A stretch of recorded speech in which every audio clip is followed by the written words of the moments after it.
কোনো অবস্থাতেই স্বস্তি পাচ্ছি না। আনন্দ এবং উল্লাস কাজ করছে না। বরং আগের যে আতঙ্ক, সেই আতঙ্ক আরো বহু গুণে বেড়ে গেছে। যা কিছু দেখছি, যা কিছু শুনছি এবং যা কিছু আশঙ্কা করছি অনাগত দিনে যা হতে পারে, আগামী দিনে যা হতে পারে, এই বিষয়গুলো নিয়ে খোলামেলা কিছু কথাবার্তা আসলে বলার দরকার। মন্ত্রী হওয়ার স্বাদ আমার কখনোই ছিল না, এখনো নেই। বিএনপির মনোনয়ন পাবো, চাবো, এমপি হব, এটা অনেক পরের ব্যাপার। ১ম ব্যাপার হলো যে আল্লাহ রাব্বুল আলামিন আমার যে জবান দিয়েছে, এই জবানের হক আদায় করতে হবে। আমার যে জ্ঞান দিয়েছেন, ইলম দিয়েছেন, বিবেক দিয়েছেন, সেই বিবেক নিয়ে আমি সারাটা জীবন কথা বলেছি। ২০০৯ সন থেকে আমি কথা বলে আসছি। এখন আমি ঠিক সেই কথাগুলোই বলব। ১ম কথা হলো দেশ ভালোমতো চলছে না, আগের চেয়ে খারাপ চলছে। যে জিনিসগুলো ঘটছে সমস্ত মানুষদেরকে এখন কান্নার রোল পড়ে গেছে মানুষের মধ্যে। এটি কয়দিনের মধ্যেই ক্ষোভ বিক্ষোভ হবে এবং বিপ্লব যে আনন্দ, বিপ্লবের আনন্দ, যে অভ্যুত্থানের যে আনন্দ, বাংলাদেশের বিপ্লবটিকে ফরাসি বিপ্লবের সঙ্গে তুলনা করা যায়। কিন্তু এখনো পর্যন্ত আমাদের বুদ্ধিজীবী, আমাদের এই রাষ্ট্র পরিচালনায় যারা সেনাবাহিনী আছেন, পুলিশ বাহিনী আছেন, সাংবাদিক আছেন, সবাই মিলে এত তাড়াহুড়া করছেন এবং এত বিশৃঙ্খলভাবে সমস্ত কিছু চলছে, আমার খুব আশঙ্কা হচ্ছে যে বিপ্লব আসলে শেষ পর্যন্ত প্রতি-বিপ্লবে রূপ নেয় কিনা এবং পরাজিত শক্তি আবার ফিরে আসে কিনা, ভারত এখানে ইন্টারভেইন করে কিনা, এই জিনিসগুলো নিয়ে আসলে খোলামেলা আলোচনা সবারই করা উচিত এবং আমি এই আজকে একেবারে ডাইরেক্ট বলা শুরু করলাম। একটা বিশাল শ্রেণী আ রয়েছেন। বিশেষ করে জেলা পর্যায়ের, উপজেলা পর্যায়ের অনেক বিএনপির কর্মী। তাদের মধ্যে একটা আত্মতৃপ্তি চলে এসেছে এবং তাদের একটা ধারণা যে তারা ক্ষমতায় চলে এসেছেন। এবং আ আগামী ৩ মাসের মধ্যে নির্বাচন হবে এবং কারা মন্ত্রী হবেন, কারা এমপি হবেন, এগুলো নিয়ে অনেকে জামাকাপড় তৈরি করা শুরু করে দিয়েছেন। অনেক এলাকা নিয়ন্ত্রণ নেওয়ার জন্য গ্রুপিং, বিএনপির মধ্যে মারামারি শুরু হয়ে গিয়েছে। আর যেখানে এরকম নাই, সেখানে একছত্রভাবে আওয়ামী লীগের আ যারা নেতাকর্মী, তাদেরকে এলাকা ছাড়া করা, তাদেরকে মারধর করার জন্য একটা প্রতিযোগিতা শুরু হয়ে গেছে টেকনাফ থেকে তেঁতুলিয়া পর্যন্ত। এটি ভালো নয়। কেন ভালো নয়? আমার সিক্সথ সেন্স বলছে আগামী ৩ মাসের মধ্যে নির্বাচন হবে না। লিখে রাখেন ৩ মাসের মধ্যে নির্বাচন হবে না। যত সহজে এই যে এখন আমরা একটা তত্ত্বাবধায়ক সরকারের ডক্টর ইউনূসের নেতৃত্বে আশা করছি এটির সময়কাল কতদিন হবে এখনো পর্যন্ত ডক্টর ইউনূস সাহেবও বলতে পারবেন না। আমি কোন নেতিবাচক কথা বললাম না। শুধুমাত্র এটুকু বলে রাখলাম এটা একটা অনির্ধারিত সময়। ৩ মাস হবে না, ৬ মাস হবে না, এর চেয়ে অনেক বেশি সময় যাবে এবং প্রলম্বিত হবে। এটাই নিশ্চিত রাখেন যদি ডক্টর ইউনূস ক্ষমতা নিয়ে সুন্দরভাবে চালাতে পারেন। এই মুহূর্তে আমাদের সেনাবাহিনী সবচেয়ে ঝুঁকির মধ্যে রয়েছে।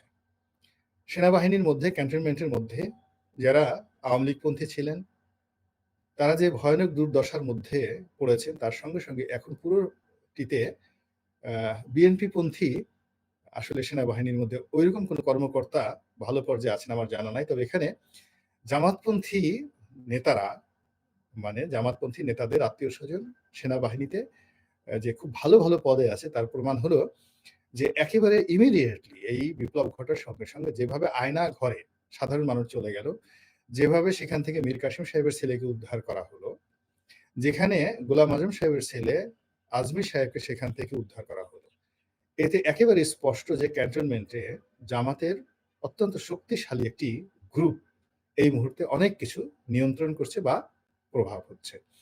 এবং সরকারের বিগত সরকারের উচ্ছেদকৃত সরকারের এক্সিকিউটিভ আদেশে জামাত এখন একটা নিষিদ্ধ রাজনৈতিক দল। এটিকে মানে যাকে বলে সিদ্ধ না করে মানে এটিকে কোনো মানে কাউন্টার সরকারি কোনো ঘোষণা দ্বারা এটিকে বৈধ না করে যখন জামাতের যারা কর্তা ব্যক্তি রয়েছেন, আমির রয়েছেন, অন্যান্য কর্তা ব্যক্তি রয়েছেন, তারা সরাসরি সেনাবাহিনীর সঙ্গে বৈঠকে বসেছেন। সেখানে সিদ্ধান্ত নিয়েছেন এবং সেনাবাহিনী প্রধান যখন একাধিকবার অন্যান্য রাজনৈতিক দলগুলোর মধ্যে কারা এসেছেন, একাধিকবার যখন জামাত এসেছে, জামাতের আমির এসেছেন এবং জামাতের আমির একইভাবে বঙ্গভবনে গিয়েছেন, বুঝতে হবে যে এখানে জামাত অতীতের যেকোনো সময়ের চাইতে অত্যন্ত গুরুত্বপূর্ণ ভূমিকা পালন করছেন। তো কাজেই জামাতের যারা নেতৃবৃন্দ রয়েছেন, তারা যেভাবে গুরুত্বপূর্ণ ভূমিকা পালন করছেন, তাদের নেতাকর্মীরা রাজপথে এখন সক্রিয় রয়েছে। তার সঙ্গে দেশে যে অরাজকতা চলছে এবং দেশে যে অস্থির অবস্থা চলছে, এটির ব্যাপারে দায়িত্ব নিতে হবে তাদেরকে। এছাড়া আ অনাগত মানে ভবিষ্যতে তারা এখন যে অবস্থার মধ্যে আছে সেই জনপ্রিয়তা তাদের থাকবে না। কিন্তু একটা রাষ্ট্র আসলে পুলিশ ছাড়া চলতে পারে না। এমন অনেক রাষ্ট্র রয়েছে যে রাষ্ট্রের সেনাবাহিনী নেই। অনেক রাষ্ট্র আছে পৃথিবীতে যাদের সেনাবাহিনী নেই। তারা যুদ্ধ করবে না এজন্য তারা ইউরোপ এবং আমাদের এশিয়ার অনেক দেশ আছে যারা সেনাবাহিনী রাখেনি। এমনকি মালদ্বীপেরও সেনাবাহিনী নেই। তারা পুলিশ দিয়ে চালাচ্ছে সবকিছু। তো আমাদের এই রাষ্ট্রটি সেই ব্রিটিশ জমানা থেকে এমনকি শের শাহের জমানা থেকে এটি একটা পুলিশি রাষ্ট্র। এখানে মিলিটারি ক্যান্টনমেন্টে থেকে আর মূলত রাষ্ট্র চালাতো পুলিশ এবং সেই পুলিশের মধ্যে আবার 90% ছিল কমিউনিটি পুলিশিং। জনগণের সঙ্গে পুলিশের যে একটা সম্পর্ক এখানে প্রত্যেকটা জেলায় সীমিত সংখ্যক পুলিশ থাকতেন।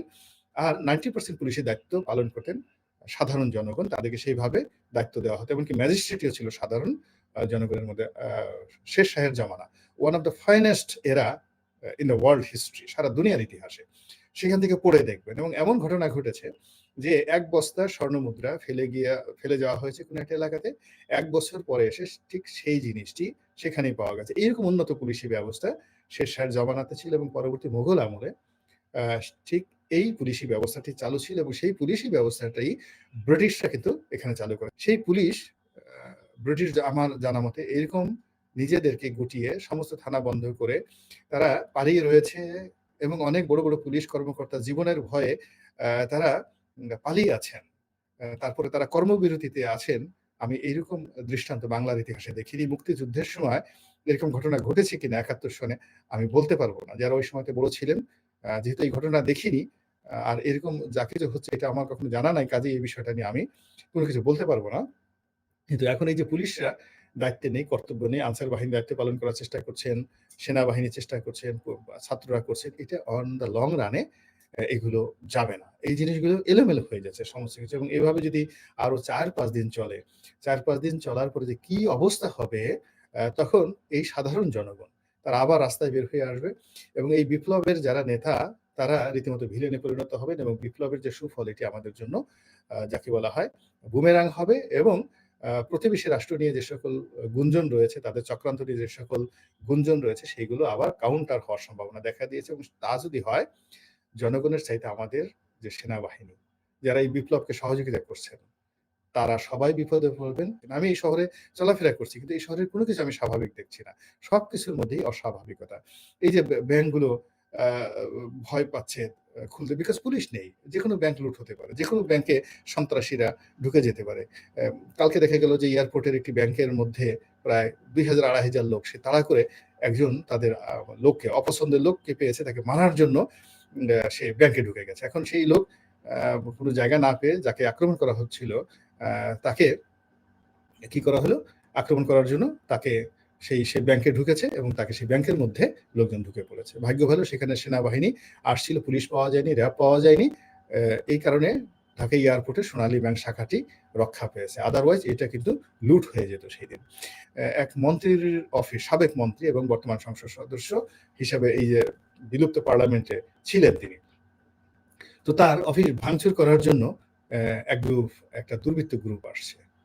তো সেই সাবেক মন্ত্রীর লোকজন এই দুর্বৃত্তদেরকে ৫০ লক্ষ টাকা দিয়ে তারপরে তিনি সেইতে ভাঙচুর থেকে তার অফিসকে রক্ষা করেছেন এবং খুব মুহূর্তের মধ্যে এই জিনিসটা লেনদেন হয়েছে। দেখেন এটা সবাই জানে। সারা বাংলাদেশে এরকম কত ঘটনা ঘটছে। এই জিনিসগুলো তো মুখে, মুখে ফিরছে। যেখানে এই ঘটনা ঘটছে সেখানকার দারোয়ান পিয়নদের সামনে এই ঘটনা ঘটছে। একদম ক্যাশ লেনদেন সেই জিনিসগুলো আছে। তো এই যে যেখানে জ্বালাও হচ্ছে, পোড়াও হচ্ছে, দুর্বৃত্তপনা হচ্ছে, যেখানে ব্যবসা-বাণিজ্য চলছে, যেখানে স্থাপনাগুলো ভেঙে ফেলা হচ্ছে, এই জিনিসগুলো কোনো অবস্থাতেই কিন্তু আমাদের জন্য শুভ পরিণয়, শুভ ফল বয়ে আনবে না। ডক্টর মোহাম্মদ ইউনূস তাকে সর্বসম্মতিভাবে সবাই মেনে নিয়েছেন তত্ত্বাবধায়ক সরকারের প্রধান হিসেবে। এখন এখানে যারা আসবেন উপদেষ্টা হিসেবে, আমি মনে করি যে যারা আসবেন তাদের সবারই সফলতার একটা ট্র্যাক রেকর্ড থাকতে হবে। যে লোক নিজের ভুঁড়ি কন্ট্রোল করতে পারেন না, যে লোক প্যান্ট পরতে পারেন না, বেল্ট দিয়ে প্যান্ট বেঁধে রাখতে হয়, তিনি কি করে রাষ্ট্র পরিচালনা করবেন? যে লোকের মানে ঘরে একটা বউ টিকে নাই, বউগুলো চলে গেছে। তারা কি করে চালাবে? যে লোক বুড়ো হয়ে গেছেন, ঠিকমতো চলতে পারছেন না। তো এরকম অনেকগুলো জিনিস যারা এখানে নিয়োগ দিবেন তাদেরকে এই বিষয়গুলো ভাবতে হবে যে যারা আসবেন everybody must have a successful track record. সুন্দর একটা পরিবার থাকতে হবে, ঘর থাকতে হবে, সংসার থাকতে হবে, কর্মজীবনে থাকতে হবে। শুধুমাত্র সুন্দর কথা বললে, মিষ্টি, মিষ্টি কথা বললে, বিপ্লবী কথা বললেই কিন্তু একটা লোক সফল হয় না। কেবলমাত্র একজন ভালো ছাত্র হলে, খুব ভালো মাত্র লেখাপড়া করে, খুব ফার্স্ট ক্লাস হলে যে কেউ ভালো হতে পারে না। এরকম শেখ হাসিনা সরকারের অনেক পিএইচডি ডিগ্রি হোল্ডার, ভালো ছাত্র যারা জীবনের একেবারে নিকৃষ্টতম কুকর্ম করে গেছেন। কাজেই এই সময়টিতে সাকসেস রেশিও দেখতে হবে যে তিনি তার ব্যক্তিগত জীবনে তিনি কতটা পিসফুল লাইফ লিড করেন এবং জনগণকে শান্তি দিতে পারেন এবং তার কতটা স্মার্টনেস রয়েছে। এটা ১ম দিকটা আমি ডক্টর মোহাম্মদ ইউনূস সাহেবকে অনুরোধ করব তিনি এই বিষয়টা দেখবেন। দায়-দায়িত্ব তাকেই নিতে হবে।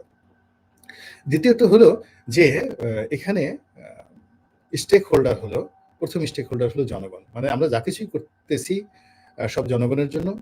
যারা আসবেন আ তারা জনগণের জন্য কাজ করবেন। এখন জনগণের সাথে যদি আপনার মাস পিপল এর সাথে যদি সম্পর্ক না থাকে, সেটা যারা এই সময়টিতে আসবেন এই যাকে বলা হয় উপদেষ্টা মণ্ডলীতে বা ইন্টারিম গভর্নমেন্টের যারা সদস্য হবেন তাদের সঙ্গে যদি জনগণের সম্পর্ক না থাকে, কেবলমাত্র খুব বড় জ্ঞানী, আমি কারো নাম বললাম না, খুব বড় জ্ঞানী, বিদেশে দেশে তার যথেষ্ট সুনাম আছে। কিন্তু জনগণের সঙ্গে তিনি জনগণের ফোন ধরেন না।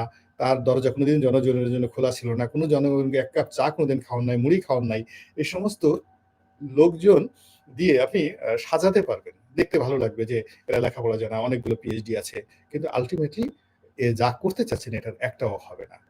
থার্ডলি হলো এদেরকে সবাইকে সৎ হতে হবে। ফাইন্যান্সিয়ালি তাদেরকে অনেস্ট হতে হবে এবং ফাইন্যান্সিয়ালি তাদেরকে সাউন্ড হতে হবে। তাদের যদি অভাব থাকে, অভিযোগ থাকে, টাকা-পয়সা না থাকে, ঘরে ফার্নিচার না থাকে, সে ১ম এই দুর্নীতি করবে।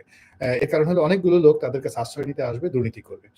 এরপরে যারা হবেন তাদের পলিটিক্যাল ম্যাচুরিটি থাকতে হবে, পলিটিক্যাল কানেক্টিভিটি থাকতে হবে এবং রাজনৈতিক দলগুলোর সঙ্গে তাদের সম্পর্ক থাকতে হবে। শেখ হাসিনার সবচেয়ে বড় সমস্যা ছিল তার দলে এমন কোনো লোক ছিল না যার সঙ্গে প্রতিপক্ষ রাজনৈতিক দলগুলোর সুসম্পর্ক আছে। এখন যারা আসবেন তাদের সঙ্গে আওয়ামী লীগের, বিএনপির, জামাতের, জাতীয় পার্টির প্রতিটি লোকের সঙ্গে যদি কানেক্টিভিটি না থাকে, অর্থাৎ তারা যাবেন অথবা তারা ডাকবেন, এই সম্পর্কটা যদি না থাকে, এমন লোক সে যদি যাকে বলা হয় একেবারে আমেরিকার প্রেসিডেন্ট হওয়ার উপযুক্ত হন, তিনি মূলত বাংলাদেশের কোনো মন্ত্রী হয়ে এই সরকারকে সফলতা দিতে পারবেন না। এটা সেনাবাহিনীর জন্য, রাষ্ট্রের জন্য, আমলাতন্ত্রের জন্য এটি মারাত্মক সমস্যা হবে। আর সবার শেষে হলো সিভিল সার্ভিস। সচিবালয় চলছে না। সিভিল সার্ভিসটা কিভাবে নিয়ন্ত্রণ করতে হবে, এজন্য সিভিল সার্ভিসের সর্বজন শ্রদ্ধেয় সম্মানিত ব্যক্তিবর্গকে এই সরকারে অন্তর্ভুক্ত করতে হবে। একজনকে, অন্ততপক্ষে একজনকে খুব ভালো civil servant, x civil servant. Police বাহিনীর একজন খুব ভালো জনপ্রিয় ব্যক্তি। সবার সঙ্গে অর্থাৎ আওয়ামী লীগ, বিএনপি সমস্ত পুলিশ কর্মকর্তাদের মধ্যে যার একটা আ মানে যাকে বলে গ্রহণযোগ্যতা রয়েছে। যেমন আপনি নূর মোহাম্মদের কথা আমি বলি। Noor Mohammad is a presentable man. নূর মোহাম্মদের কথা বলি। তারুণ্য আছে, বয়স আছে। তো এরকম আমি শুধু নূর মোহাম্মদের মতো এরকম অনেক লোক আছেন। এমনকি আপনি দেখেন আ বা আওয়ামী লীগ করেছেন। কিন্তু আ ভালো মানুষ হিসেবে পরিচিত মোখলেছুর রহমান এডিশনাল আইজি হিসেবে যিনি রিটায়ার্ড করেছেন। গ্রহণযোগ্যতা আছে। পুলিশের মধ্যে কমান্ড আছে। তো এই জিনিসগুলো আছে। তো এরকম যারা খুব এক্সট্রিম পর্যায়ের মানে একদম আওয়ামী লীগের বা এক্সট্রিম পর্যায়ের বিএনপির এরকম কোনো লোক না। মিডল ক্লাস মাঝামাঝি জায়গাতে কিন্তু রাজনৈতিকভাবে যেমন ইকবাল করিম ভূঁইয়ার নাম আসতেছে আইকেবি। সবাই গ্রহণ করতেছে না, it's a very good name. Brigadier সাখাওয়াতের নাম আসছে। He is a capable man. But আমার কাছে মনে হয় সে প্রধান নির্বাচন কমিশনার হলে ভালো করতে পারবেন উপদেষ্টা হওয়ার চাইতে। তো এরকম অনেক বিষয়গুলো আছে যেগুলো নিয়ে চিন্তা ভাবনা করে তাড়াহুড়ো না করে যদি ডক্টর মোহাম্মদ ইউনূস বা অন্যান্য যারা আছেন তারা যদি সিদ্ধান্ত না নেন এবং যারা রাষ্ট্র পরিচালনায়, সরকার পরিচালনায় অভিজ্ঞ এবং যারা রাজনীতিতে অভিজ্ঞ এবং প্রাজ্ঞ তাদের মানে পরামর্শ নিতে হবে। এখানে একটা জিনিস চিন্তা করতে হবে। দেখেন বিএনপিতে এখন যারা শীর্ষ নেতা রয়েছেন বা আওয়ামী লীগের যারা শীর্ষ নেতা রয়েছেন, তারা যে সবাই রাজনীতিতে প্রাজ্ঞ তা নয়। এর বাইরে বিএনপি, আওয়ামী লীগের বাইরে জামাতে অনেক লোক আছেন। তারপরে আ আ আপনার অন্যান্য ছোট, ছোট রাজনৈতিক দলে আছেন। আপনি বদরুদ্দীন ওমর সাহেবের কথা আমি যদি বলতে পারি, মুজাহিদুল ইসলাম সেলিমের কথা বলতে পারি। ঠান্ডা মাথার রাজনৈতিক অনেক উত্থান-পতন তারা দেখেছেন। এই মানুষগুলোর পরামর্শ নেওয়া যেতে পারে। এই লোকগুলোকে এর সঙ্গে কথা বলা যেতে পারে। এমনকি রাশেদ খান মেনন, হাসান লক্ষিনু, মতিয়ার চৌধুরী এদের সঙ্গে কথা বলতে হবে, কথা জানতে হবে। জাতীয় পার্টির মধ্যে জিএম কাদের সাহেব নিন্দিত এবং ঘৃণিত ব্যক্তি। কিন্তু জিএম কাদের সাহেব ছাড়া আপনি কাজী ফিরোজুর রশীদ সাহেবের সাথে কথা বলতে পারেন, আনোয়ার ইসলাম মাহমুদ সাহেবের সাথে কথা বলতে পারেন। আরো অনেক লোক আছেন জাতীয় পার্টিতে যারা আ আ আ যাদের রাজনৈতিক প্রজ্ঞা সর্বজন স্বীকৃত। আ বা ফখরুল ইমাম সাহেব আছেন। আমি এই মুহূর্তে শুধু এই কয়জনের নাম বললাম। আরো অনেক আছেন যাদের সঙ্গে মূলত কিন্তু দেখা গেল যারা খুব আল্টিমেটলি রওশন এরশাদ বলেন বা জিএম কাদের বলেন কিংবা আ আ বিদিশা এরশাদ বলেন। তো উনাদেরকে নিয়ে অনেক বিতর্ক আছে। তো এর বাইরে জাতীয় পার্টির মধ্যে সত্যিকার অর্থে রাজনীতি বুঝেন অনেক প্রাজ্ঞ।